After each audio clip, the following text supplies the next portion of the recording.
प्रतिभा. तर इथं दिलं 5 सिनॉनिम्स. तर च्या आधी एक व्हिडिओ टाकलेला त्याच्यामध्ये मी 5 अपोजिट वर्ड्स दिले. तर हे 5 सिनॉनिम्स आहे.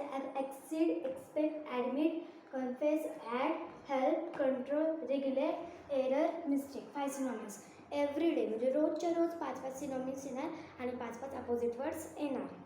आणि हे वर्ड्स पण मी स्कॉलरशिपच्या एक्झामिनेशनच्या नोटमधून मी दिले.